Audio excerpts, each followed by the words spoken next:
Bonjour à tous, merci d'être venus pour cette quatrième conférence que nous organisons dans le cadre du mois de l'architecture et du patrimoine. Deuxième de la semaine. La semaine est consacrée à deux projets structurants sur des équipements portés par la ville de Beauvais.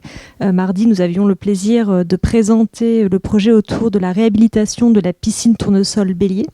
Et aujourd'hui, nous avons le plaisir donc d'accueillir trois autres intervenants sur la restructuration du quadrilatère.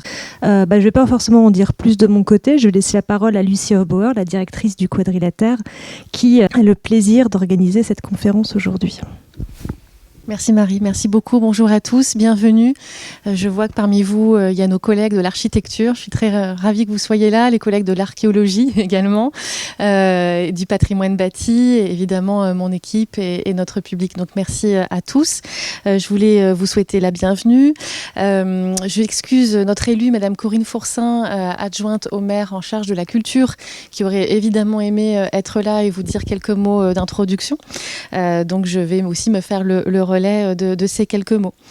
Je voulais remercier Marie Ansart pour la coordination du mois de l'architecture et du patrimoine, avec un programme qui a effectivement été riche, notamment sur l'architecture du XXe siècle. Nous avons une très belle rencontre mardi autour de la piscine Tournesol et nous en avons une dernière vendredi prochain autour du label ACR. Donc voilà, l'actualité de ce mois de l'architecture qui va des journées du patrimoine jusqu'au JN1. Je voulais aussi saluer nos partenaires de l'État qui, au titre du patrimoine, de la création, de l'archéologie d'ailleurs, des monuments historiques, nous accompagnent étroitement sur ce projet.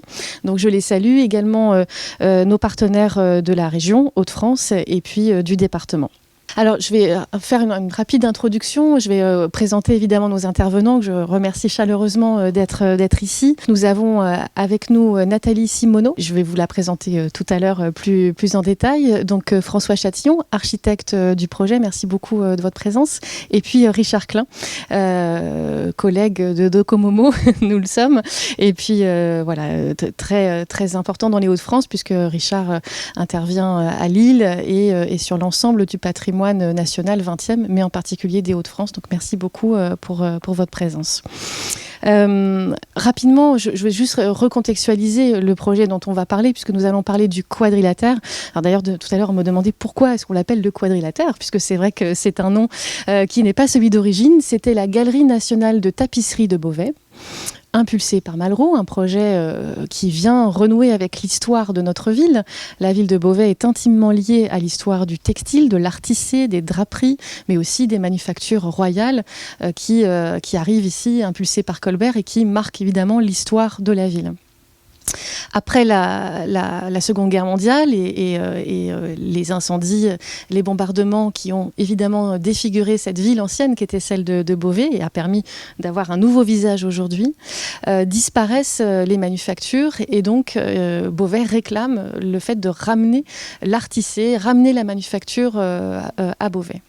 La réponse de l'État à cette demande va être de ramener d'abord surtout une galerie qui expose l'art tissé et non pas tout de suite les manufactures, elles arriveront un petit peu plus tard, mais d'avoir un lieu de diffusion de cet art, une diffusion culturelle. On est dans les années Malraux, donc on est tout à fait dans cette ingénierie culturelle de décentralisation et d'apporter ici un grand équipement. Ce qui fait que nous avons un bâtiment qui a 2000 m² d'exposition aujourd'hui, un peu plus demain avec notre projet de restructuration. C'est aujourd'hui le plus grand équipement, un grand centre d'art dans tout le sud des Hauts-de-France. Et même, il faut aller très très loin dans les Hauts-de-France pour retrouver des surfaces pareilles. Et l'équivalent ne se retrouve ni à Rouen ni à Amiens, qui sont quand même nos deux grandes villes voisines. La ville rachète ce lieu en 2013. À ce moment-là, il y a un constat, où il y a peut-être une baisse de fréquentation. Donc l'État se désengage et la ville va racheter le lieu pour en faire un lieu d'art pluridisciplinaire. Au départ, évidemment, il faut écrire le projet, ça ne se fait pas en un jour. Donc il a fallu quelques années pour donner un nouveau nom. Quadrilatère, le quadrilatère qui inspire cette idée des 4 orientations qui ont été les prémices de ce projet, art, création, patrimoine, histoire, et puis en référence évidemment aussi à son architecture que l'on va bien détailler ensemble aujourd'hui. Aujourd'hui, donc, le Quadrilatère, c'est un centre d'art. Nous proposons des expositions d'art contemporain. Nous avons eu quelques saisons partagées d'ailleurs ensemble. Demain, notre projet, c'est de basculer dans une autre échelle et voilà, de développer ce projet vers un centre d'art et d'architecture, avec l'installation d'ailleurs, avec la mission Ville d'Art et d'Histoire, d'un CIAP, donc un centre d'interprétation de l'architecture et du patrimoine, avec évidemment des espaces, des galeries d'exposition totalement rénovées et un accès vers la crypte archéologique qui va forcément aussi à un moment donné être abordée ce soir. Alors, une restructuration, pourquoi faire ? J'ai déjà décliné quelques enjeux. Il y a évidemment un enjeu culturel, puisque ce déficit d'identité, d'identification du lieu était à revoir. Et donc, il s'agit d'acter un développement institutionnel, un développement culturel de ce lieu, donc d'engager une restructuration pour permettre ce développement. C'est le premier enjeu, ils n'ont pas d'ordre d'importance, mais je le cite en premier. Aussi, évidemment, l'autre enjeu, je dis bien qu'il n'y a pas de hiérarchie, c'est l'enjeu écologique. Nous sommes évidemment dans une crise climatique avec des efforts à faire dans tous les domaines. Ce bâtiment est extrêmement... il y a une grande déperdition, notamment puisque c'est un grand toit terrasse. Je vois mes collègues de l'archive qui disent oui. En effet, un premier travail d'isolation de la toiture a nettement amélioré le projet, et puis changement des huisseries, mais c'est dans ce sens que nous devons continuer et que nous allons avec ce projet de restructuration. Donc défi climatique, enjeu culturel, et puis l'autre qui est un enjeu d'accessibilité, puisque aujourd'hui le centre d'art n'est pas accessible aux personnes à mobilité réduite. C'est impossible aujourd'hui qu'un lieu culturel de cette taille ne soit pas accessible à tous et partout, et par l'entrée principale, pas par une entrée annexe, bien par le parcours du visiteur. Enfin, je terminerai cette introduction pour vous resituer le budget, parce que la question va émerger, donc autant l'aborder tout de suite. Nous avons ici un projet qui est porté par la ville de Beauvais, maître d'ouvrage. C'est un projet à 10 millions d'euros à peu près sur cette restructuration.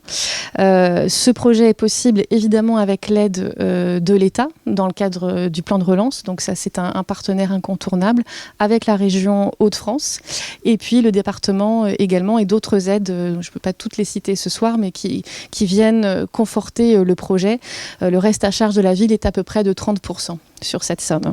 Donc c'était pour vous contextualiser rapidement le projet. Donc ce soir, nous allons revenir sur l'histoire de ce bâtiment. Nous sommes entre architectes, historiens de l'architecture, donc nous allons véritablement nous plonger dans ce projet tel qu'il a été imaginé en son temps par André Herman, mettre en perspective les enjeux d'un tel programme en son temps, puisque voilà, c'est un moderne tardif. Nous allons en parler avec Richard Klein, mais André Herman pose un projet radical sur un espace qui est sauvegardé, et c'est pas n'importe quel espace, puisque nous sommes au pied de la cathédrale de Beauvais. Comment est-ce qu'on peut aussi aborder cette question aujourd'hui, puisque la problématique se repose à notre architecte François Chatillon, effectivement, comment est-ce qu'aujourd'hui on peut redialoguer avec cette cathédrale, redialoguer avec André Herman lui-même, qui est aujourd'hui devenu un patrimoine évidemment important. Donc pour cela, j'accueille en premier donc Nathalie Simoneau, qui est chercheure, directrice de recherche à l'École nationale supérieure d'architecture de Versailles, et qui est la spécialiste d'André Herman, pour lequel vous avez fait un travail universitaire, vous avez fait un travail d'exposition, notamment l'exposition qui est en ligne et que je vous conseille sur le site de l'IFA, qui est autour d'André Herman et le musée Chagall à Nice. Et puis vous avez fait des publications évidemment, telles que vous avez écrit la préface de la réédition de l'ouvrage d'André Herman qui s'appelle Formes utiles. J'en profite pour vous dire que l'équipe du Quadrilatère, que je remercie, a installé une table de documentation où vous allez retrouver cet ouvrage à la sortie de la salle, donc n'hésitez pas à les consulter. Donc vous allez nous rappeler bien qui est André Herman, son parcours, l'émergence donc d'un tel projet, son contexte, et je vous remercie beaucoup de votre présence. Merci beaucoup Lucie Hofbauer pour votre invitation que j'ai acceptée avec grand plaisir et qui m'a permis de me replonger dans cette histoire que j'avais faite il y a bien longtemps déjà, dans le cadre de mes études, et puis le temps a passé, mais c'est avec un vrai bonheur que je reviens sur l'histoire de ce projet et que je redécouvre aussi d'un œil nouveau avec quelques années d'expérience en plus. Merci également à l'équipe du CAUE qui nous accueille ce soir dans ses locaux pour cette conférence. Donc je vais revenir en effet sur l'histoire de la Galerie de la Tapisserie pour comprendre la genèse de ce projet. Il a été réalisé par l'architecte André Herman et l'architecte des monuments historiques Jean-Pierre Jouve. Son nom est moins fréquemment cité, pourtant ils étaient bien deux à signer le projet. Donc c'était une collaboration où chacun apportait sa compétence dans le projet. Un projet qui démarre réellement en 1969 et qui s'achève avec la livraison de la Galerie de la Tapisserie en 1976. Alors, à l'époque, donc Galerie nationale, le ministère des Affaires culturelles a fait appel à André Herman directement à ce moment-là, car ce dernier avait l'expérience de plusieurs opérations de construction ou d'aménagement en relation avec les musées depuis le début de sa carrière. Donc, je vais passer en revue quand même assez rapidement la carrière de cet architecte qui est encore peu connu. André Herman est un architecte français d'origine belge qui est né en 1908 et qui a fait ses études à l'école spéciale d'architecture au début des années 30. Il commence sa carrière en réalisant des pavillons et des stands d'exposition, dans une période, les années 30, où la commande publique était rare et la commande tout court aussi, une période de crise économique. Donc, comme beaucoup d'architectes, il s'attelle à des commandes, on va dire, plus alimentaires, ce qui ne retire rien à la qualité de ses projets. Et cette expérience de réalisation de pavillons et de stands d'exposition lui sera utile ensuite pour concevoir des musées après-guerre. Le point d'orgue de ces expériences avant-guerre se situe certainement dans la réalisation du pavillon du caoutchouc à l'exposition internationale des arts et techniques à Paris en 1937. Donc ici, on voit une image de ce pavillon. Il y a eu plusieurs avant-projets très intéressants qui ont été réalisés, complètement différents par l'architecte lui-même, mais c'est ce parallélépipède très monolithique qui est finalement choisi pour figurer dans l'exposition.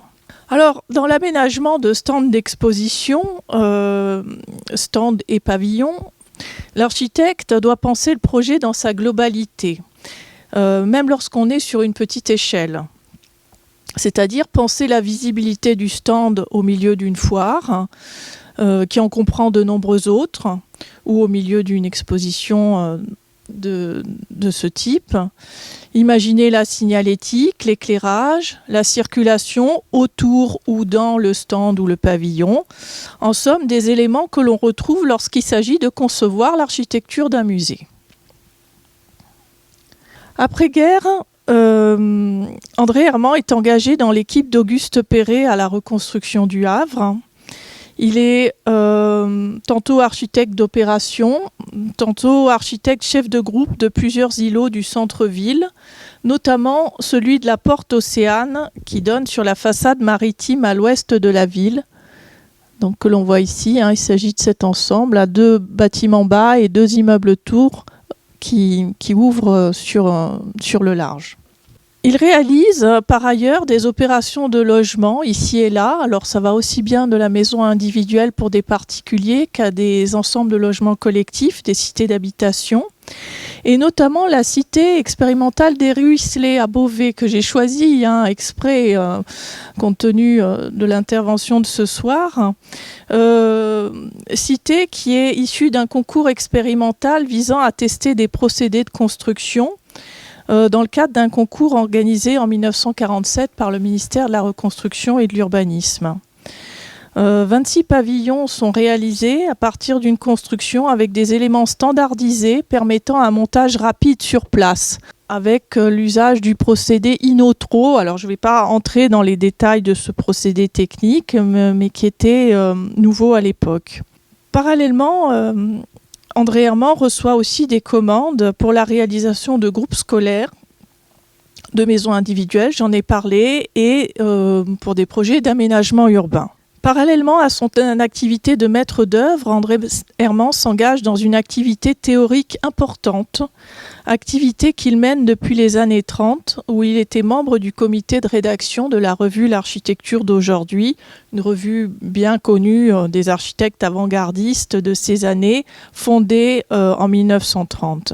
Et après-guerre, dans l'héritage théorique d'Auguste Perret, il publie plusieurs ouvrages, dont le plus connu, publié en 1959 et qui a été réédité en fac-similé en 2015, s'intitule « Formes utiles ».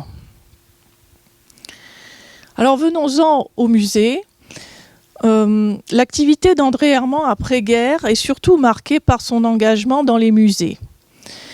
Au début des années 60, le ministère des Affaires culturelles lance un programme de rénovation du parc muséal existant.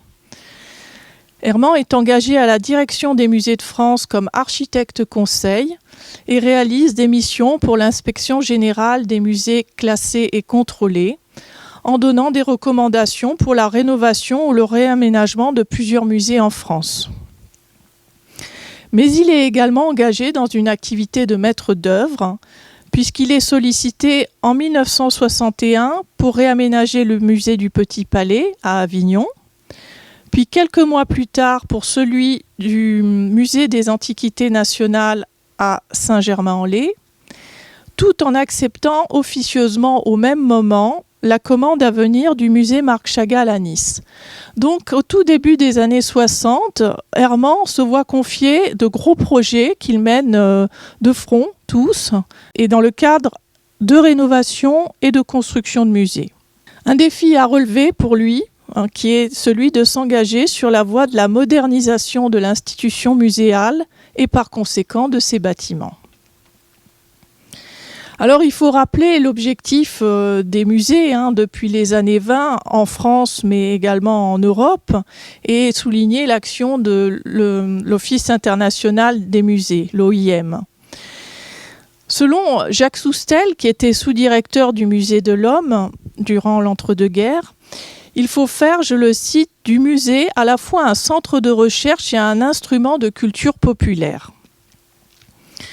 Ce double objectif d'ouverture du musée au grand public, à des fins d'éducation et de délectation, mais aussi à des fins scientifiques où le musée devient un maillon de la recherche et de la production de connaissances, est poursuivi et amplifié après-guerre en France, mais aussi à l'échelle internationale. Il prend notamment en France un tournant significatif après 1982-1983 avec les lois de décentralisation qui donnent pleine compétence aux collectivités territoriales en matière de commande publique, notamment dans le secteur culturel.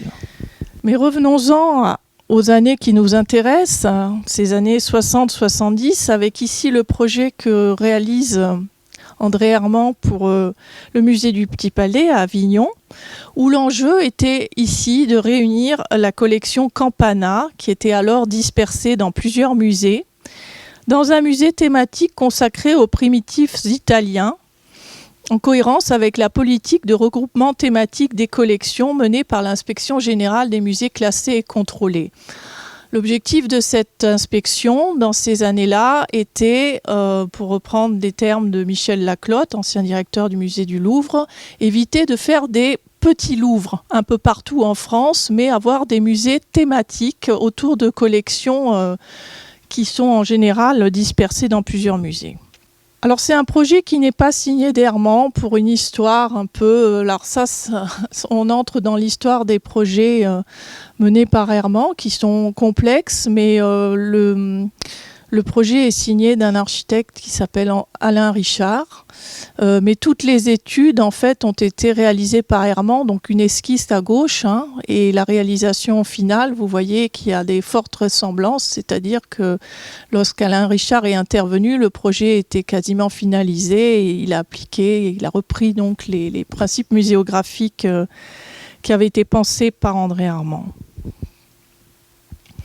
À Saint-Germain-en-Laye, dans le sillage des avancées théoriques du conservateur de musée Georges-Henri Rivière, Herman propose une fermeture du musée sur lui-même et place quelques vitrines dont il conçoit le modèle au centre des salles. Alors, en les dotant d'un éclairage artificiel indirect, qui illumine les collections plongées dans la pénombre, Herman impose un style encore peu développé dans les musées à ce moment-là. Donc le style, c'est le style de Georges-Henri Rivière qu'il a mis en place au Musée des Arts et Traditions Populaires, notamment dans la galerie d'études, c'est-à-dire des collections plongées dans le noir mais éclairées avec de l'éclairage artificiel. Enfin, le musée Chagall à Nice, qui s'appelait à l'époque Musée national du message biblique Marc Chagall et qui a ensuite été renommé Musée Chagall, constitue sans doute le point d'orgue de la carrière de l'architecte. Achevé en 1973, ce musée a connu et connaît une réception critique et un public très favorable. Maintenant, venons-en à Beauvais. Lorsqu'Herman reçoit la commande par le ministère des Affaires culturelles de la construction de la Galerie nationale de la tapisserie à Beauvais en 1969, c'est donc, vous l'avez compris, un architecte expérimenté qui démarre son 4e projet muséal d'envergure. L'idée de construire un établissement public pour la présentation et la conservation des tapisseries de la manufacture de Beauvais remontait à plusieurs dizaines d'années déjà. En 1939, la guerre a obligé la manufacture à se replier sur Aubusson en attendant de pouvoir regagner ses locaux d'origine. Mais l'ampleur des dégâts causés par les bombardements de 1940 sur Beauvais ont empêché le retour dans l'Oise de ces collections, puisque la manufacture avait été détruite. Donc au cours de ces années d'après-guerre, les ateliers furent transférés dans la manufacture des Gobelins à Paris pour y rester de manière définitive.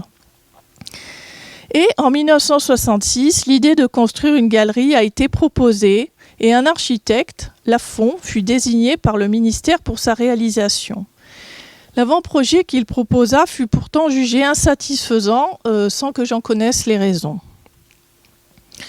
C'est là qu'André Herman entre en scène et qu'il s'associe pour ce projet avec Jean-Pierre Jouve, architecte des monuments historiques. Alors dans un premier temps, les deux architectes soumettent chacun une proposition de projet. Et c'est le projet d'André Herman qui est retenu, car il est considéré comme plus respectueux de la proximité avec la cathédrale gothique. En effet, délimitée par un parcellaire étroit, la galerie doit s'insérer entre le chevet de la cathédrale et les remparts gallo-romains qui bordent les rues Jean Racine au nord et Saint-Philippe de Dreux à l'ouest. Et au sud, la galerie est limitée par la rue Saint-Pierre, une des artères principales de la ville. Son projet est volontairement très sobre, d'une tonalité gris clair en accord avec la couleur de la cathédrale et limité en hauteur pour ne pas gêner la vue sur le monument. Sur ces quelques points, Herman remporte l'approbation du jury qui le nomme pour construire la galerie et propose que Jouve l'assiste dans son travail. Le projet de Jouve avait été, selon son propre témoignage, jugé trop futuriste, puisque Jouve dit lui-même, je le cite, « Mon projet comportait une couverture en voile de béton très mince, supportée par des tubes en verre. C'est un système que Gene Freycinet avait mis au point dans les années 40. Trop différent de l'architecture très proche de la cathédrale gothique, mon projet a fait un peu peur. » Alors mon propos là sera centré sur l'élaboration architecturale du projet. En 1969, les campagnes préventives engagées pour déblayer le terrain avant la construction mettent au jour des vestiges archéologiques au chevet de la cathédrale. On se doutait que des éléments de construction anciens seraient retrouvés, mais leur qualité a surpris l'équipe d'archéologues. Devant la rareté de certains éléments, l'équipe juge qu'il est impossible de détruire ce qui a été mis au jour. Pourtant, le projet de galerie, prévu au pied de la cathédrale, menace d'ensevelir à nouveau, voire d'endommager les découvertes archéologiques. Herman refait donc son projet en incluant les vestiges dans la galerie et en prévoyant un système de vitrines et une muséographie qui englobe l'ensemble du site.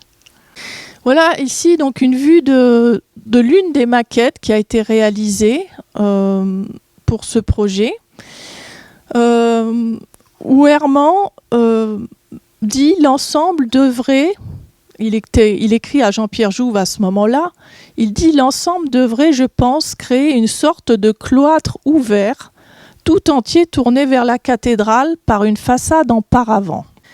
Le plan de la façade donnant sur la cathédrale, donc ici, hop, donc cette façade que Herman appelle paravent par le décalage des parois ici. Le plan de la façade donnant sur la cathédrale doit donner, selon Herman, une impression de fractionnement, évoquant ce que le quartier était à l'époque des maisons canoniales et de leurs rues étroites.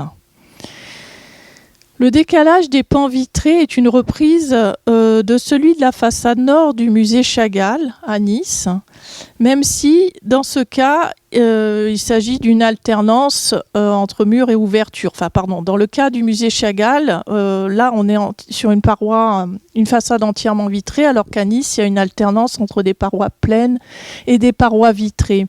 Mais l'idée du décalage est identique. Il semble alors qu'une rhétorique propre à André Herman se mette ainsi en place, faisant des musées un vocabulaire d'éléments identiques que l'on retrouve sur ces deux constructions. Très tôt, en effet, l'architecte avait montré une prédilection pour le décalage de ces parois. Pour le reste du musée, l'entrée se situe ici, mais pour ceux qui connaissent, c'est aisément identifiable, la salle de conférence ici, le patio à l'air libre, la salle de basse-lisse où étaient se trouvaient les métiers à tisser, et puis ensuite donc les espaces d'exposition sur deux niveaux, un niveau haut et un niveau bas. L'espace de la conservation ici. Et surtout, vous le voyez bien là, les remparts gallo-romains qui ont été conservés, restaurés et sur lesquels s'adosse la galerie. Une salle de conférence de 250 places, des bureaux pour l'administration, des parties réservées à la mise en valeur des vestiges archéologiques, l'atelier de basse-lisse également, où des artisans de la manufacture des Gobelins viennent initier le public à cette technique. Donc il y avait aussi l'idée d'intégrer le public dans la galerie, en le faisant participer à des activités éducatives pour comprendre comment on fabrique des tapisseries. Et là aussi, on est vraiment dans cette époque-là, depuis les années 20, depuis les travaux de l'OIM, qui visaient à éduquer, et en donnant une place de plus en plus importante au public dans les musées. Alors, ce qui est intéressant quand on regarde les archives de l'architecte qui sont conservées à la Cité de l'Architecture et du Patrimoine, ce sont les multiples esquisses qu'il réalise pour essayer de trouver le dessin de façade. Ces esquisses sont intéressantes puisqu'elles montrent la genèse du projet, les tâtonnements, les changements de proposition. Et si le plan de la galerie a été trouvé assez rapidement, malgré quelques hésitations, la façade principale fait en revanche l'objet de plusieurs solutions. La constante qui reste toujours, c'est qu'on est sur une façade très basse et linéaire. Alors ici, une proposition où la façade est surmontée par vous avez un système d'arcs qui se succèdent le long de la façade, placés à différents niveaux, avec une entrée ici au centre de l'élévation, qui est un peu plus basse que les autres corps de bâtiment. Une autre proposition ici, assez proche, toujours l'entrée avec ce système d'arc, mais qui n'est pas systématisé sur l'ensemble de la façade, puisqu'apparaissent des éléments rectilignes. Donc il y a une alternance de parties rectilignes et de courbes. Alors, elle est intéressante cette élévation parce qu'elle rappelle ici, j'ai mis une esquisse du musée Chagall, qui n'est pas la façade définitive du musée, mais on a à l'entrée ici le principe aussi de petits arcs juxtaposés et puis des parties opaques, le bloc ici de la salle de concert, auditorium, le bloc de la conservation. Donc une organisation qu'on retrouve ici aussi avec donc la salle de conférence et puis ensuite l'atelier de basse-lisse. C'est une constante qu'on retrouve dans ces projets à ce moment-là. Et puis toute une série d'esquisses qui finalement sont assez proches les unes des autres dans le parti général du projet, mais qui montrent les variations. Donc celle-ci, c'est la première que je vous avais montrée. Ici, une autre esquisse, toujours avec la présence des arcs, qu'on ne trouve plus du tout dans le projet définitif, puisque ces voûtes, on les retrouve uniquement sur l'auvent de l'entrée. Ici, une façade beaucoup plus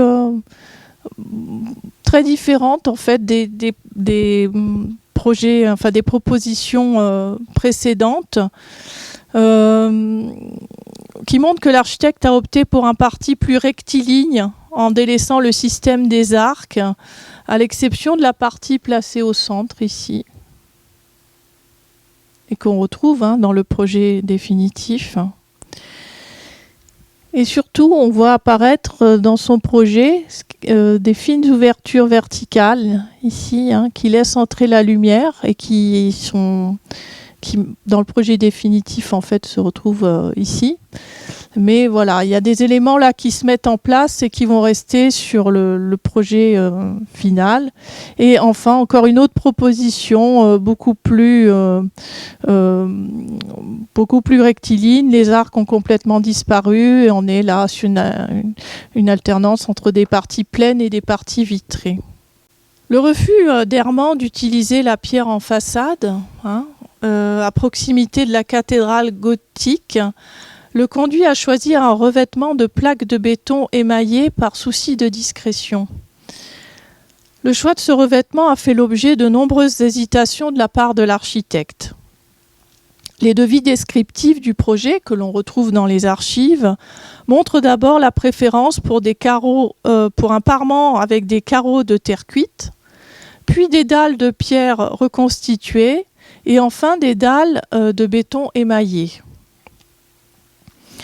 Herman dit « J'ai tenu par les volumes à confondre le nouveau bâtiment avec la ligne de crête des remparts, de manière à reconstituer quelque peu leurs anciennes présences. Je me suis de plus imposé de ne pas utiliser la pierre apparente comme élément de construction à proximité de la cathédrale. » Comme au musée Chagall, le programme de l'opération prévoit la réalisation d'espaces annexes. Donc ici, un atelier de basse-lisse pour les activités éducatives et la salle de conférence. Quelques images du projet mis en situation avec la cathédrale. Donc on le voit en effet, le musée qui est un bâtiment linéaire, bas, ne gêne pas la vue sur le chevet de la cathédrale. Une autre vue qui semble donner toute la place à la cathédrale, mais la galerie est bien là, discrète mais bien présente. Voilà des vues de cartes postales anciennes qui sont toujours intéressantes au moment où le projet a été livré. Alors, au-delà de la description de ce projet, de son évolution, je voulais aussi parler des difficultés qu'a rencontré l'architecte dans ce projet et la réception également qui lui a été accordée. Lorsqu'il démarre ce 4e projet de musée, André Herman est un architecte expérimenté, mais qui garde le souvenir douloureux du chantier du musée du Petit Palais à Avignon, où il a dû travailler en collaboration avec l'architecte des monuments historiques, Jean Saunier. Avec ce dernier, la mésentente était telle qu'elle a conduit Herman à abandonner le projet, c'est ce que je vous disais tout à l'heure, alors qu'il était presque achevé. Et donc la paternité du projet revient à l'architecte Alain Richard, qui a terminé les études et réalisé le chantier en s'inspirant des aménagements muséographiques conçus par André Herman. Par ailleurs, au moment où il commence le projet de la galerie de la tapisserie, André Herman est accaparé par les soucis que lui cause le chantier du musée Chagall, où la relation qu'il entretient avec l'artiste est des plus difficiles, puisqu'en fait, Marc Chagall était vivant au moment où ce musée a été construit. C'est d'ailleurs le premier musée inauguré du vivant de l'artiste, qui est l'objet du musée. Et les relations étaient difficiles entre l'architecte et Marc Chagall. C'est un chantier pénible. Ce qui fait dire à Herman, donc avec l'expérience d'Avignon puis celle de Nice, j'ai actuellement, je le cite, une expérience précise et variée en ce qui concerne la réalisation de musées pour les affaires culturelles. Le bilan que je suis obligé d'en faire à ce jour m'interdit raisonnablement de prendre en charge une nouvelle opération de ce genre, à moins que les conditions n'en soient au préalable tout spécialement définies, en fonction du caractère exceptionnellement difficile de ce genre d'opération. Donc c'est vrai que quand Herman commence ce projet de galerie de la tapisserie, c'était difficile pour lui, ça n'allait pas de soi. Et l'expérience avec les monuments historiques l'avait échaudé. Donc quand on lui propose de travailler en collaboration avec un architecte des monuments historiques, Jean-Pierre Jouve, sur le projet de Beauvais, Herman est évidemment très réticent. Malgré cela, les deux architectes s'associent, comme ils le font la même année pour un autre projet d'envergure qui est le réaménagement du parvis de Notre-Dame de Paris, que donc Herman réalise en collaboration avec Jean-Pierre Jouve. Il est en confiance avec lui, même si la lecture du carnet de suivi de chantier d'André Herman montre son agacement lorsque Jouve tarde à lui répondre dans les échanges de correspondance. Ce qui fait dire à André Herman, je le cite, qu'il est difficile de travailler à deux. Pour ce qui concerne enfin la réception du projet, avant même son ouverture, la galerie fait l'objet de critiques. Pâle, trop discrète, peu visible pour les uns, mais aussi sobre, dépouillée et en harmonie avec le site pour d'autres, la galerie a rassemblé des avis parfois très différents. Au moment du chantier, déjà, des observations négatives sont formulées. Jean-Pierre Paquet, architecte en chef des monuments historiques de l'Oise, affirme en 1971 que, et je le cite, « Le parti architectural proposé est heureux dans son principe, mais par contre, l'écriture architecturale ne me paraît pas être celle que l'on pourrait souhaiter aux abords immédiats de la cathédrale. Les parallélismes et orthogonalités avec l'axe de l'église créent une certaine rigidité.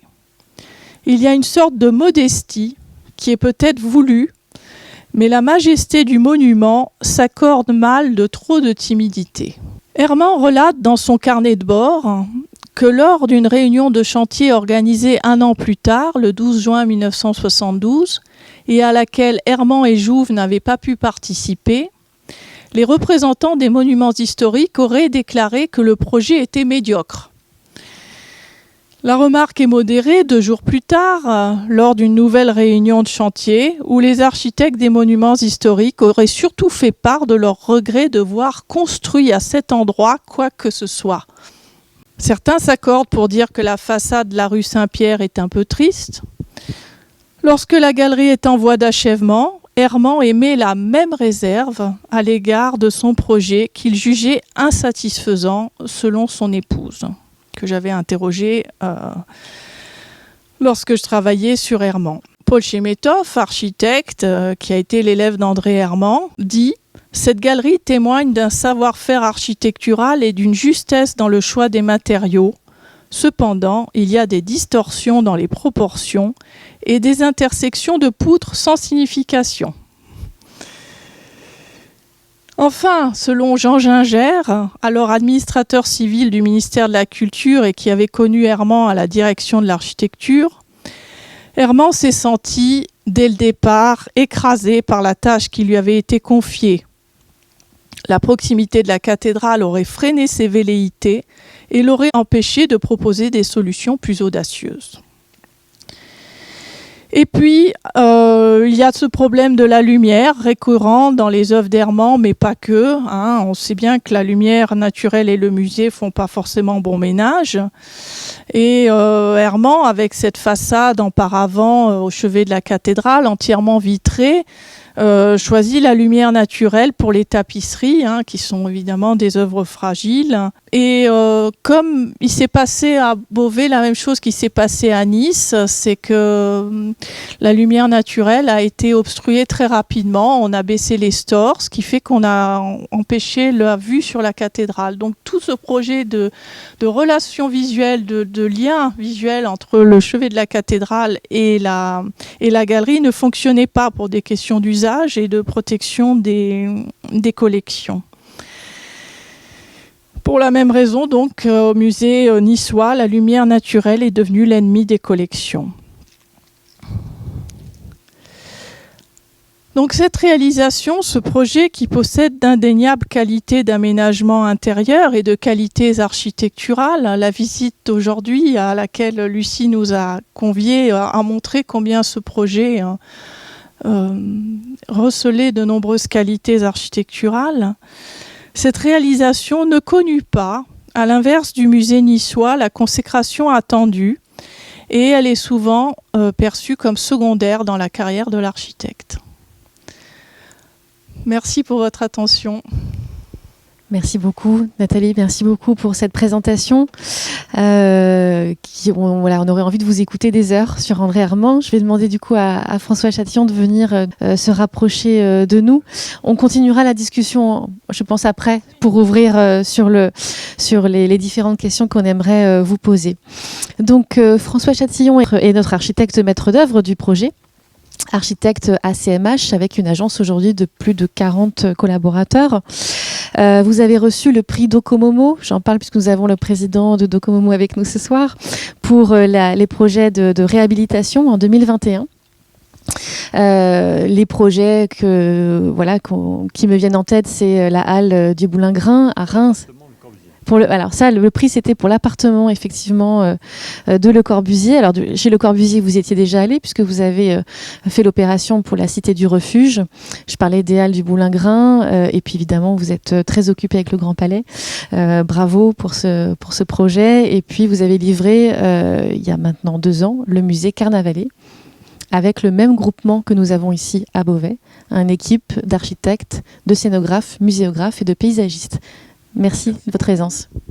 Voilà, merci beaucoup. Bon, écoutez, c'est un plaisir. Alors, je ne sais pas pourquoi on a pu dire autant de mal de ce projet, parce que moi, c'est pas ce que j'ai vu. Je voudrais juste faire un tout petit propos préliminaire, puisqu'on parle souvent de l'architecture du 20e, ce qui est une facilité de langage à laquelle on en a parlé, parce qu'avant on n'en parlait pas, donc on a mis tout ça dans une même valise qui s'appelle l'architecture 20e, mais en fait il n'y a pas l'architecture 20e, il y a les architectures du 20e, elles sont extrêmement différentes et effectivement, comme dit Lucie, j'ai eu la chance d'être confronté à un certain nombre de ces architectures et elles sont très différentes. Et chez Herman, il y a quelque chose de très particulier. Alors, je voudrais le dire aussi parce que il y a un tournant, je dirais, dans l'architecture au XXe siècle, dans les années 80. Tous les architectes comme Herman sont des architectes qui ont une double culture. Ce sont des architectes qui sont passionnés, fascinés par, évidemment, l'architecture moderne, du mouvement moderne, avec le Bauhaus et puis tout ce qu'ils connaissent. Ils sont fascinés par les grands aînés qu'ils haïssent ou qu'ils aiment comme Le Corbusier, mais ils sont allés à l'école d'architecture des Beaux-Arts et ils ont appris l'architecture classique et ils ont des références sur ce qu'on appelle aujourd'hui la composition architecturale qui sont extrêmement fortes et qu'il faut lire à travers les œuvres. Et moi, je trouve précisément à ce sujet-là, et ils ont aussi un rapport à l'histoire qui n'est pas ce qu'on peut caricaturer du mouvement du XXe siècle, de la table rase et tout ça. Bien sûr, certains architectes ont écrit ce genre de choses, ils l'ont rarement fait. Ils ont toujours eu un rapport assez fort avec l'histoire et avec l'histoire des lieux. Et dans ce projet-là, il y a vraiment une leçon de ce que peut être un projet d'architecture contemporaine qui ne fait aucune concession au pastiche ou à un historicisme absolument ridicule, mais qui est absolument conscient de l'histoire et du contexte dans lequel elle se produit.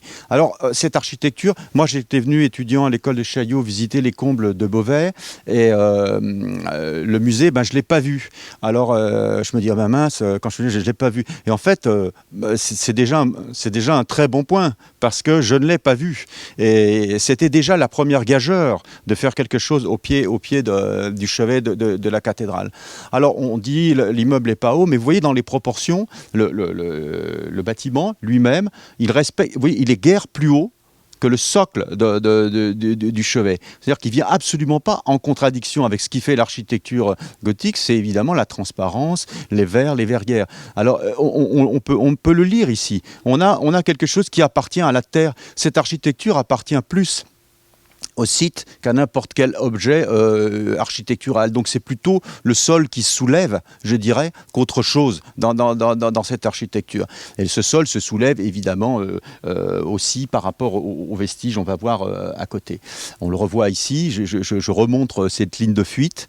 On comprend bien qu'on a ici des parties pleines, il n'y a pas d'ouverture dans le socle ici du chevet, et on est ici sur une architecture où le plein domine, les vides sont moins forts que les pleins, et le matériau n'est pas le même, ce qui évidemment est une chose d'une grande finesse, puisque la même chose en pierre, ça n'aurait pas été aussi intelligent que ça. Autre sujet que je trouve tout à fait passionnant, l'inscription par rapport aux vestiges, aux remparts, etc. On a ici un petit appareil très beau, très fin, très régulier, avec des assises. Alors c'est pas ce qu'on appelle vraiment un opus mixtum, mais on pourrait le dire que oui, peut-être les archéologues diront qu'on l'appelle quand même comme ça, on réaligne les petits cailloux là, avec des rangs de briques. Et lui, il propose une écriture. Alors on dit le 20e, le béton, mais là aussi, comme il n'y a pas l'architecture du 20e, il n'y a pas non plus le béton, il y a les bétons, il y a des bétons. Et ici, il va utiliser des bétons préfabriqués, et il va aussi utiliser un appareil. Donc il va nous proposer un appareil de béton émaillé, un appareil contemporain, et donc on a la continuité des appareils. On peut lire une stratigraphie ici des appareils. Et ça, c'est extrêmement intelligent, extrêmement beau. Et puis, cette clôture ici qui vient fermer le ciel, qui nous dit peut-être quelque part que l'histoire n'est pas finie. Moi, je le lis comme ça, je dis l'histoire n'est pas terminée. Donc, on a cette stratigraphie. Si ça, c'est pas une stratigraphie, je ne sais pas ce que c'est qu'une stratigraphie.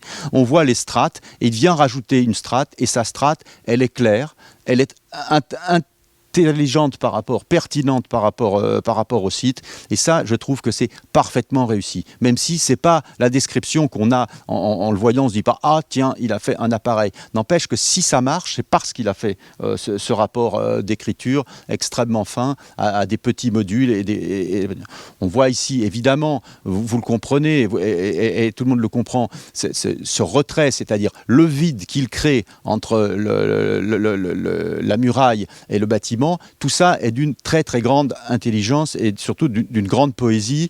Et on voit ici que cette architecture n'a rien de la caricature qu'on fait souvent de l'architecture du XXe qui viendrait s'opposer comme ça sur un champ de patates. On est absolument dans un rapport d'une élégance, je trouve, qui est une leçon d'architecture. Aujourd'hui, un architecte qui ferait ça, on lui donnerait le Pritzker Prize tout de suite, parce qu'on donne des Pritzker Prize à des choses qui sont absolument horribles. Et ça mérite, parce que tout est dit dans le rapport qu'on a avec l'histoire ici. Autre chose, moi, qui m'a fasciné à la première lecture, c'est que du bâtiment, c'est qu'il inverse le propos du musée.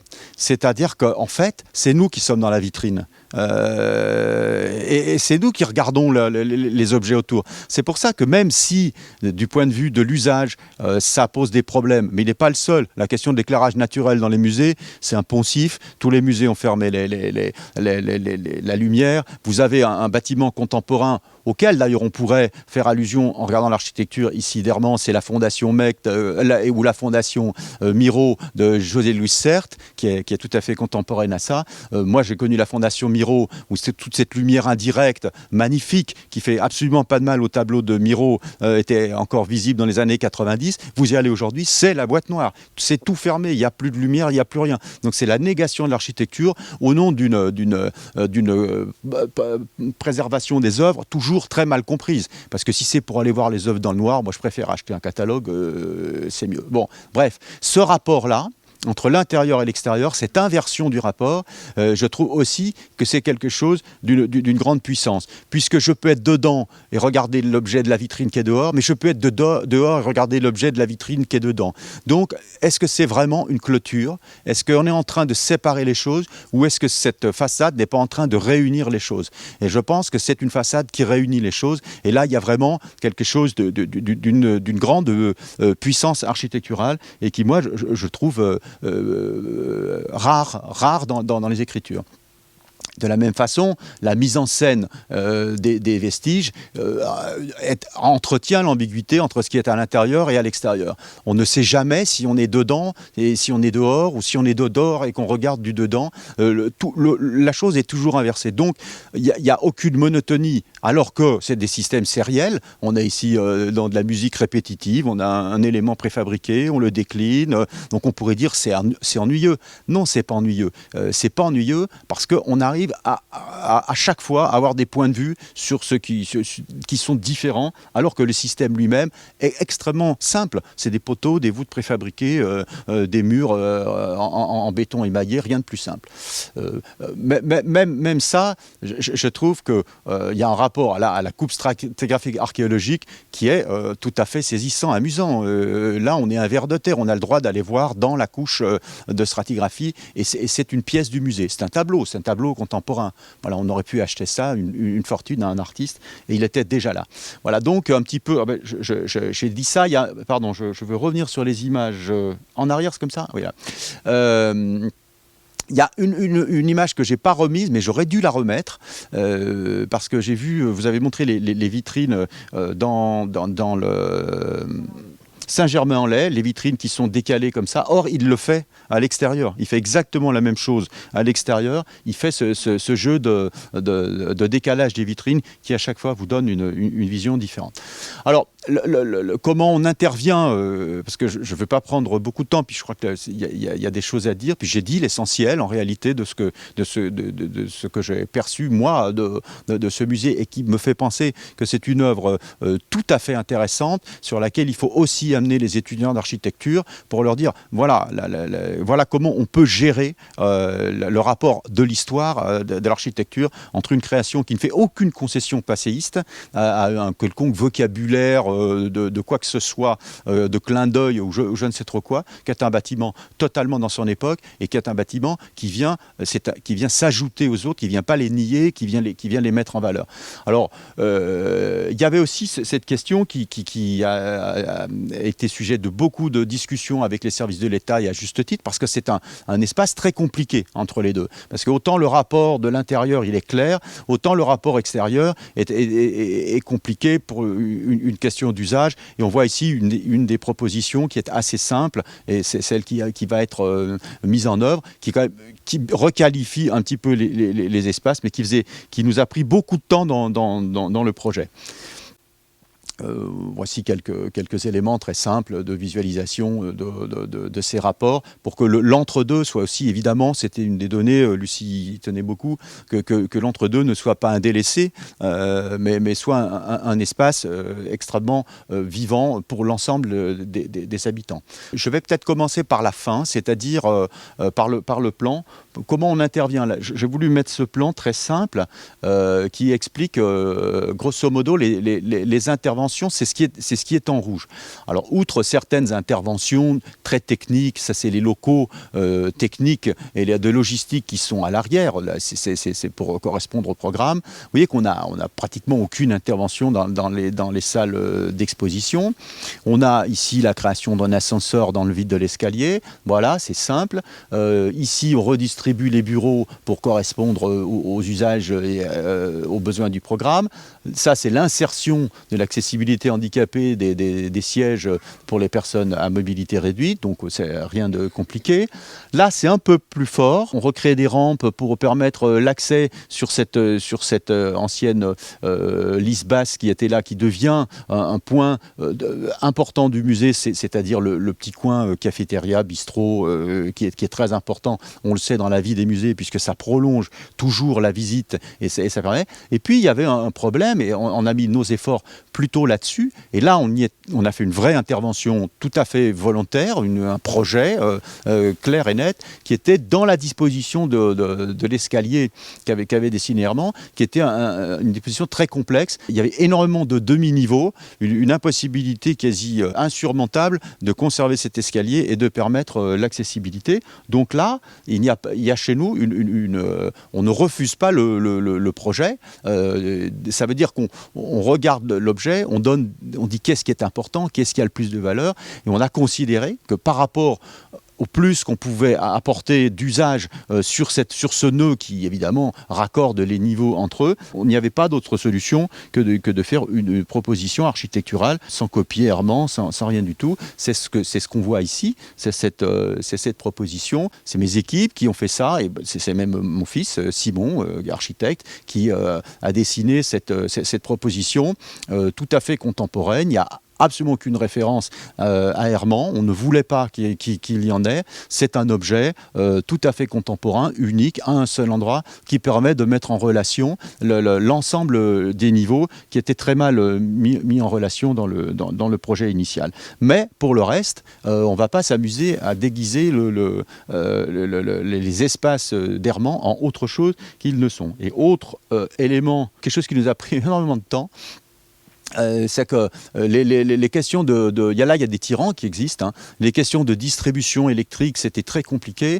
On a essayé d'acoustique aussi, c'était très compliqué. L'acoustique est très mauvais. Au final, on a décidé simplement de suspendre un objet ici, qui est un objet acoustique en contre-courbe par rapport, décollé évidemment de la voûte d'Herman. Donc sur les côtés, on la voit, et qui est unique et dans lequel il y a tout, c'est-à-dire la lumière indirecte, les réseaux, l'alimentation électrique, et c'est un élément acoustique. On a essayé beaucoup d'autres choses avant d'arriver à ça, et pour finir, le plus simple, c'était d'affirmer un élément neuf, visiblement pas d'origine, mais qui nous a permis de régler tous les problèmes à un seul endroit, plutôt que d'aller tapisser un peu d'acoustique par-ci, un peu de chemin de cap par-là. Voilà. Donc c'est pour vous expliquer les choix d'intervention qui sont des choix d'architecture, hein, parce que l'architecture, c'est un mouvement continu, ça ne s'arrête pas à un moment. On s'est posé la question comment j'interviens dans le site de la cathédrale, du chevet de la cathédrale.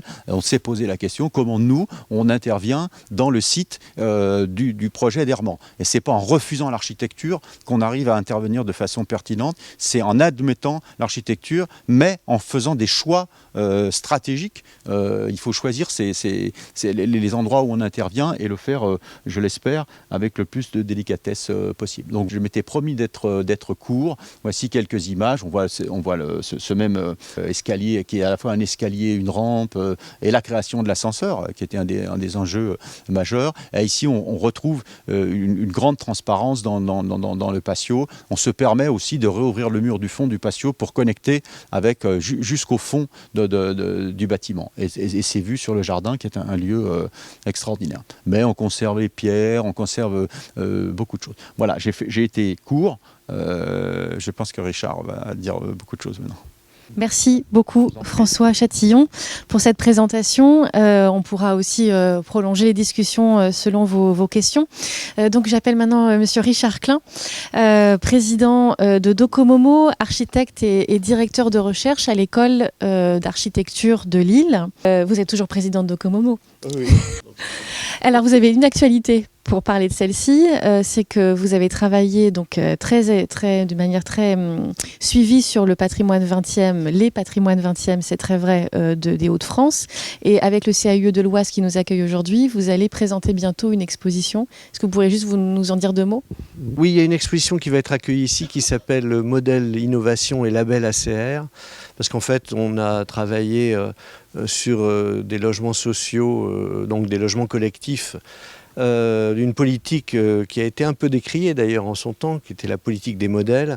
Et donc entre 1973, 1974, 1975, il y a des modèles de logements sociaux qui ont été donc labellisés à un moment donné où le mot d'ordre de l'État était de absolument faire de l'innovation, et donc dans le logement social et en rupture avec la période précédente, notamment celle des grands ensembles.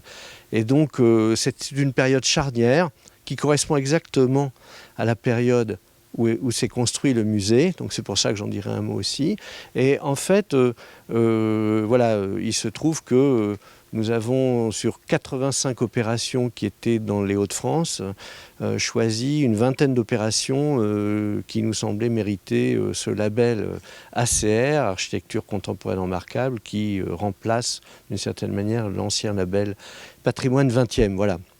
Alors, oui, je voulais dire un mot d'abord sur le contexte qui complète d'une certaine manière ce qui a été dit à la fois par Nathalie Simoneau et par François Chatillon.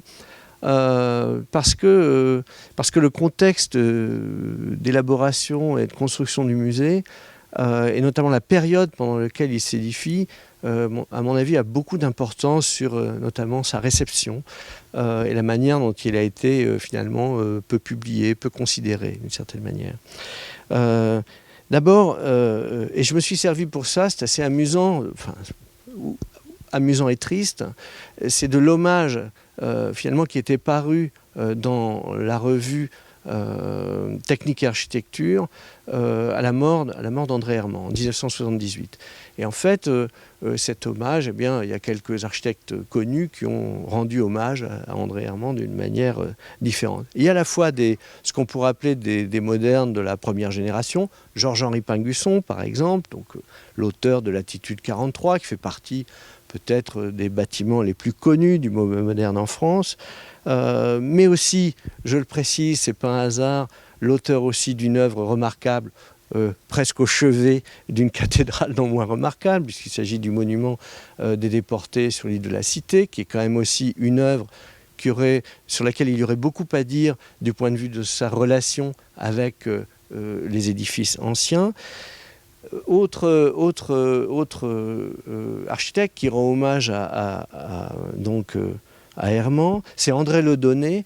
Et André Le Donné donc, a connu Herman lors du chantier de la reconstruction du Havre. Il fait partie de l'équipe. Et c'est un architecte extrêmement intéressant aussi, puisqu'on a parlé de modestie. Moi, je dirais même, chez Herman, il y a une forme de renoncement aussi, d'une certaine manière, une forme d'effacement. Et André Le Donné fait partie de ces architectes connus pour les édifices religieux, notamment, qui est tout à fait dans la même lignée, dans la même veine. Une architecture discrète et extrêmement subtile, aussi subtile que ce qu'a énoncé, finalement, de la manière dont François Chatillon évoquait le rapport à l'existant chez Herman. Et puis, il y a aussi Pierre Pinsard, qui rend hommage à Herman. Et Pierre Pinsard, c'est un rationaliste, lui aussi un peu dans la veine de Le Donné, auteur notamment d'un édifice remarquable dans les Hauts-de-France qui est le couvent des Dominicains à Lille. Si vous ne le connaissez pas, il faut absolument vous ruer pour aller voir ce bâtiment. Là encore, une relation à la structure notamment qui est assez intéressante par rapport au travail d'André Herman. Intéressant aussi chez Pierre Pinsard, c'est qu'il commence sa carrière en tant que décorateur avec des œuvres, y compris même par exemple de la typographie ou des œuvres plastiques de cet ordre-là. Et puis, les autres personnes qui rendent hommage à André Herman, ce sont liées à la personnalité d'André Herman par rapport notamment aux objets usuels. André Herman, avec Formes utiles, s'est énormément intéressé aux objets de la vie courante. J'emploie pas le mot design justement parce que le mot design est devenu un adjectif de nos jours et lui s'intéresse à autre chose, il s'intéresse justement au rapport entre la structure, les objets du quotidien, y compris aussi aux formes naturelles. C'est la beauté plastique de Formes utiles qui qui nous l'apprend. Et d'ailleurs, il est dommage que le facsimilé ne soit pas un facsimilé aussi de la couverture, qui était dessinée par Pierre Faucheux, qui est un des meilleurs graphistes français et concepteur de mise en page et concepteur d'ouvrages. Donc on voit bien que l'environnement d'André Herman est lié à cela aussi, qu'il est très fort. Et c'est Jean Prouvé qui rend hommage justement à André Herman. Vous avez remarqué que François Chatillon, d'une certaine manière, il n'a pas parlé de clin d'œil, mais il rend hommage à Jean Prouvé, puisque les deux personnes qui accueilleront dans le musée le public seront manifestement assis sur des fauteuils de Jean Prouvé. Peut-être que c'est tout à fait intentionnel, enfin je l'espère, j'imagine bien. Et donc voilà. Et Charlotte Perriand en rend hommage aussi, bien sûr, à André Herman. Ensuite, c'est Jacques Bardet, qui est plutôt connu pour, on va dire, ses travaux d'urbanisme. Hein. Et puis aussi Marcel Lotz, qui lui aussi fait partie des modernes, d'une certaine manière, de la première génération, associé avec Baudouin, avec la si malmenée actuellement Maison du Peuple. Je ne peux pas m'empêcher de qualifier cet adjectif de ce qui se passe actuellement avec la Maison du Peuple de Clichy. Autre personnage intéressant, c'est Guinézo. Guinézo lui rend hommage. Guinézo, c'est celui quand même qui a justement aménagé le centre de Saint-Denis. Et donc la présence de Simounet autour de la Légion d'honneur et de la basilique. Voilà, donc vous voyez des relations entre ces personnes et ce qui s'est passé justement ici. Et enfin, c'est Jean de Roche, donc voilà, architecte, membre de l'AUA, avec Paul Chemetov, dont on a parlé, qui lui rend hommage, d'ailleurs, sans doute l'hommage le plus précis et le plus intéressant dans ce document, dans ce numéro de Technique et Architecture. Jean de Roche a fait le plaisir de nous faire visiter le siège du Parti communiste français lors d'une visite de Docomomo, puisqu'il a été architecte d'opération pour Niemeyer sur cette opération. Alors, finalement, cette galerie de portraits, elle est très intéressante pour situer Herman dans son environnement. On pourrait rajouter même que Jean de Roche, par exemple, dans son hommage, mentionne un rapport qu'a effectué André Herman sur la sensibilisation à l'architecture, rapport que je suggérais à Nathalie Simoneau, parce que je ne l'ai jamais lu, de le déterrer des archives pour examiner un peu son contenu, parce que puisqu'on est dans un CAUE, il semble quand même que ce rapport porte exactement sur finalement les logiques de nécessité des CAUE par rapport à la sensibilisation à l'architecture et aussi à la sensibilisation aux élus. Ce rapport commence par une phrase de Diderot qui est reprise par André Herman, où il explique que les maîtres d'ouvrage, et donc les puissants et ceux qui ordonnent les bâtiments, eh bien, ont la particularité de ne rien connaître à l'architecture et que ça crée souvent des problèmes. Donc, vous voyez, il commence par cette phrase de Diderot, que je ne vous cite pas intégralement, pour justifier la nécessité de la sensibilisation et de l'apprentissage à l'architecture. Donc, et Jean de Roche explique aussi un peu la personnalité de Herman, sorte d'insatisfait permanent. Nathalie l'a précisé tout à l'heure en expliquant que lui-même tenait des propos critiques à propos de sa propre architecture. Donc, ce qui est déjà une posture plutôt assez rare, et qu'il faut signaler parce que on est plutôt dans un monde où finalement c'est l'auto-glorification plutôt que la sensibilité à l'autocritique. Alors, c'est moderne de la première heure, c'est moderne de la seconde génération. D'ailleurs, la revue est illustrée d'une photo qui est prise par Paul Chemetov.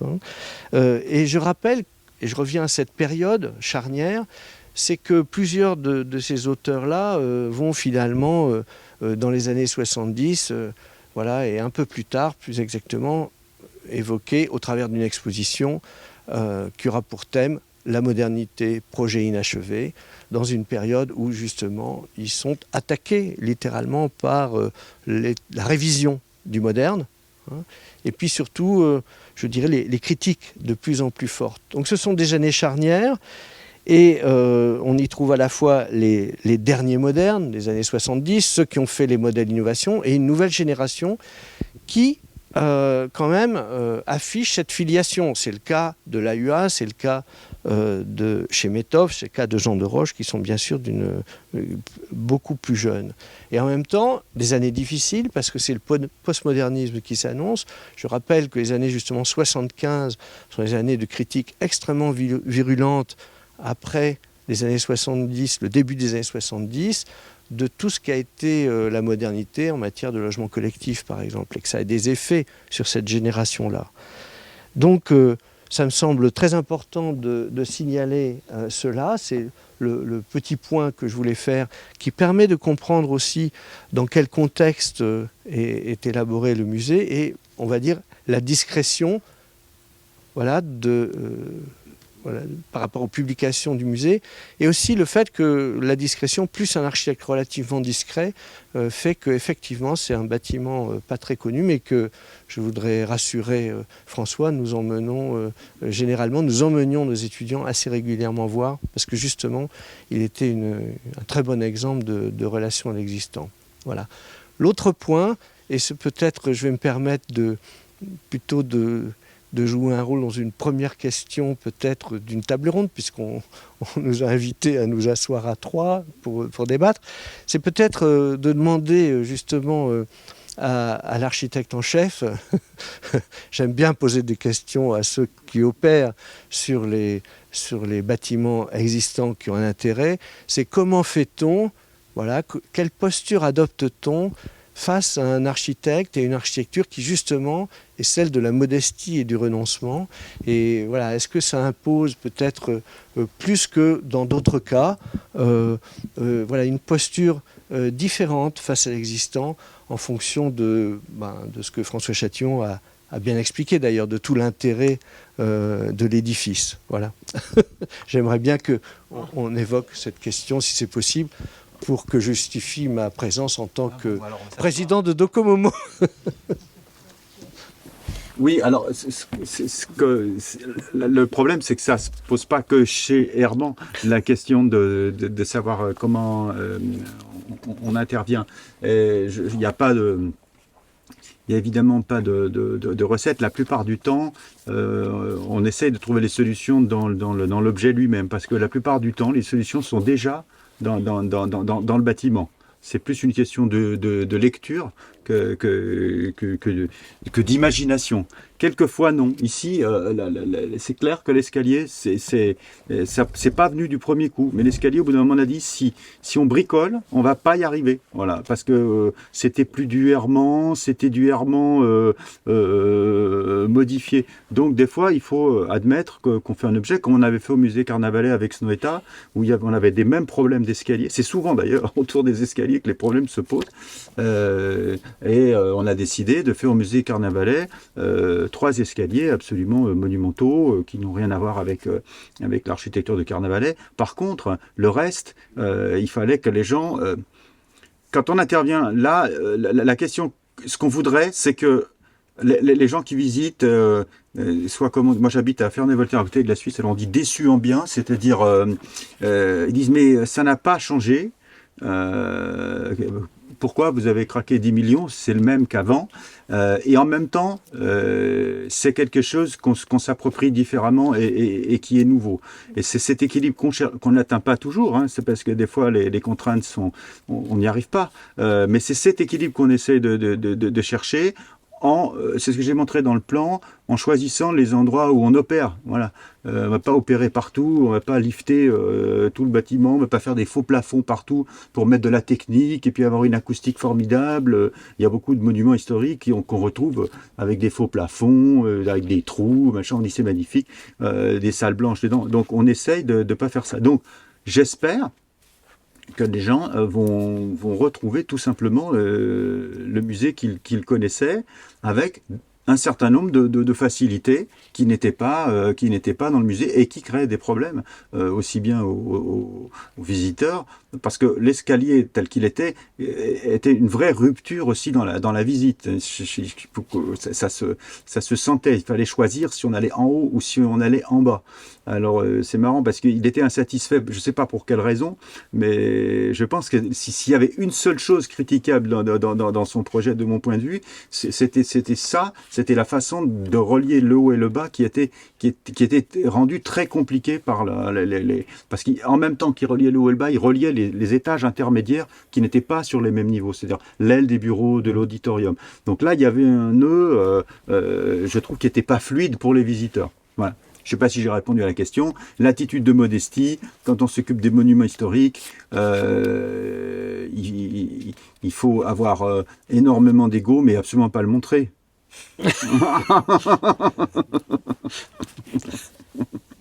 J'ai répondu.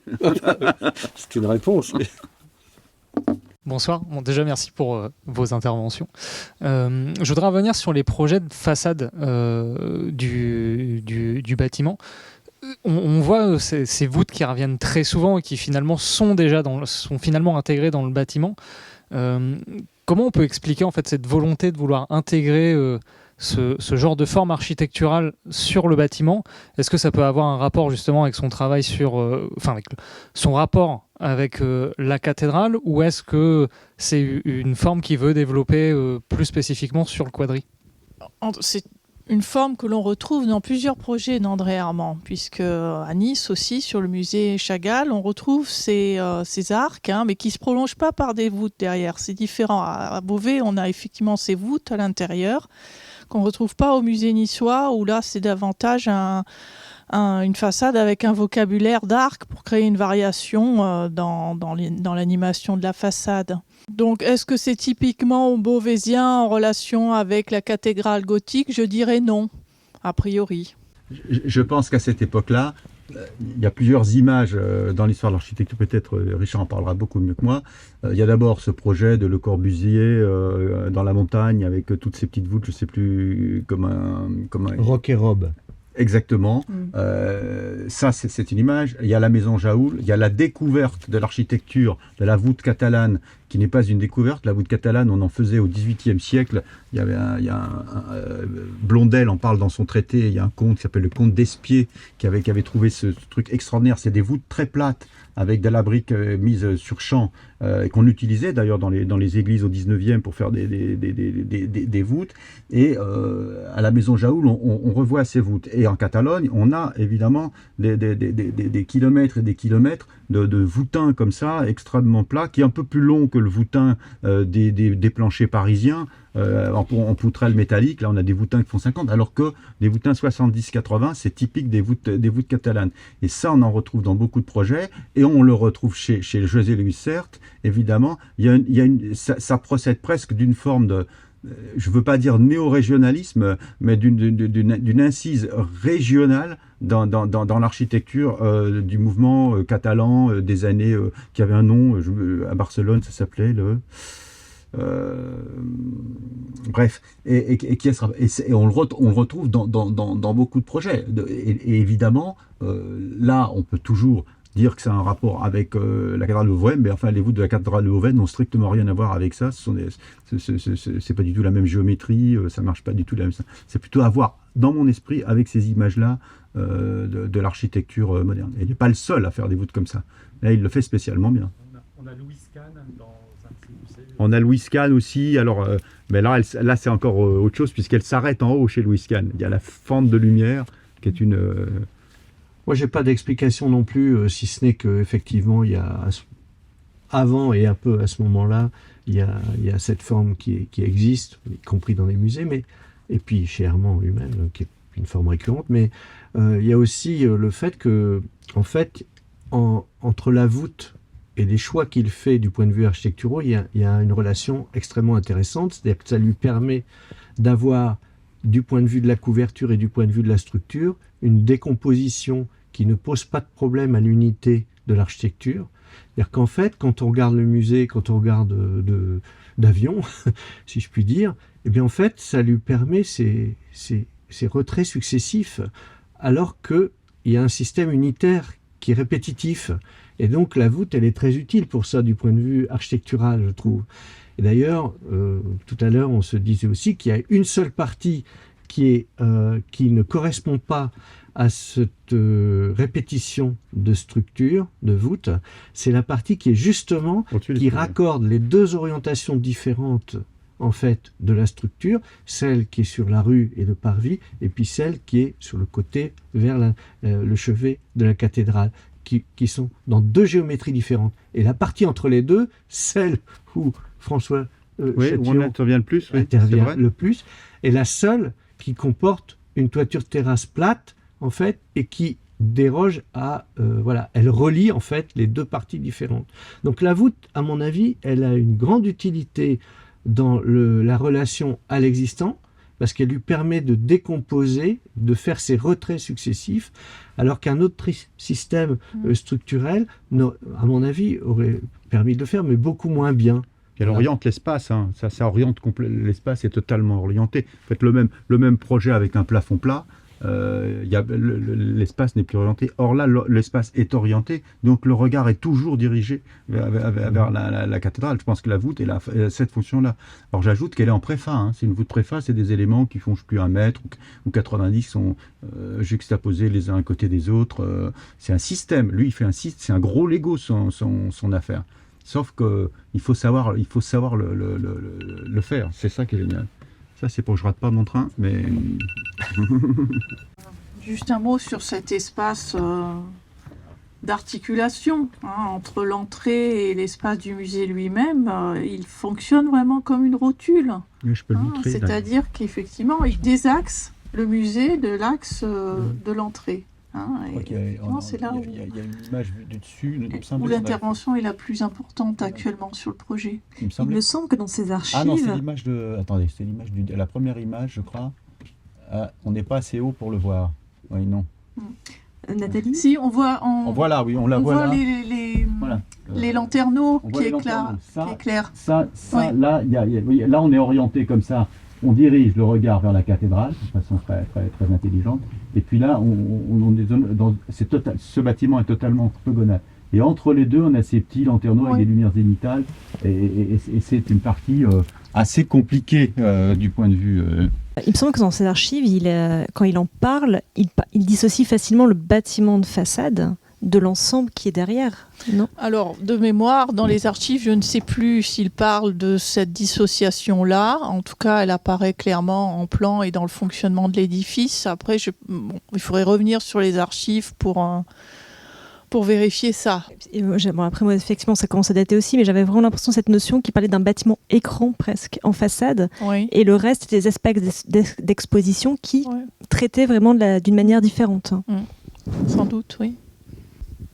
Merci beaucoup. On va conclure. Le temps nous est compté. Merci beaucoup à tous les trois pour votre présence et pour vous être plongés dans ce bâtiment. Merci pour la magnifique galerie de portraits.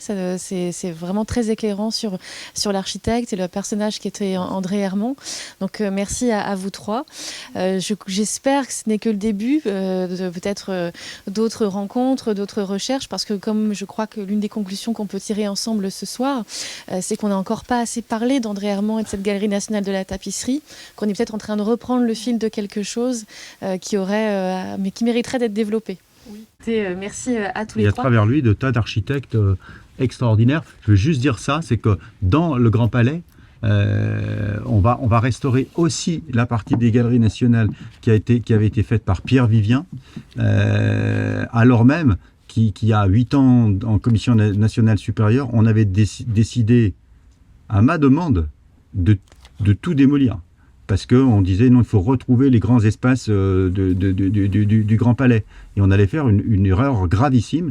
Et c'est sous l'impulsion de Chris Dercon, le nouveau président, qui est un amoureux de l'architecture, qui m'a dit « Mais François, t'es t'as regardé ça trop vite, il faut aller gratter, il faut enlever les faux plafonds. Parce qu'évidemment, même les architectures des années 60 sont déjà déguisées sous des tonnes de saloperies, de placots, de faux plafonds et tout ça. Et on a gratté et on s'aperçoit que l'architecture de Vivien, qui est exactement contemporaine de ça, c'est une architecture sur les musées. On pourrait presque un jour faire un colloque sur ces architectures de musées. C'est absolument génial. Et évidemment, on va s'en servir comme base d'appui aux nouvelles galeries d'exposition du Grand Palais. Donc on a tous fait un effort, même ceux qui sont censés comme moi être archi 20e et compagnie, on n'a encore pas l'esprit assez souple pour voir les choses du premier coup. Donc il y a un gros travail pour se réapproprier cette architecture, parce qu'on l'a trop vue comme une espèce de chose uniforme, et c'est dans sa diversité qu'elle est passionnante. C'est pas dans une espèce d'uniformité qui irait des années 30 jusqu'à 2000 et qui ferait qu'il y a toute une même architecture. Non, et ça c'est passionnant. Moi j'avoue, on a restauré aussi au boulevard Raspail la Maison des Sciences de l'Homme. C'est génial. Ces types avaient une science de la composition, une science du dessin, une science de la mise en œuvre, une science du détail, moi, qui me fait envie. J'aimerais qu'on puisse être à ce niveau-là, et on ne l'est pas toujours. Voilà. Et merci Docomomo de faire ce travail. Et j'en profite pour dire que depuis 2022, le Quadrilatère a rejoint le réseau Docomomo. Donc nous sommes nous aussi membres de cette association qui milite. Donc Docomomo, ça veut dire documenter, conserver le mouvement moderne. Voilà. C'est pas une secte. Docomomo n'est pas une secte. Ça a un nom de secte, mais c'est pas une secte. Ce sont les premiers mots de documentation, conservation, mouvement moderne. Voilà.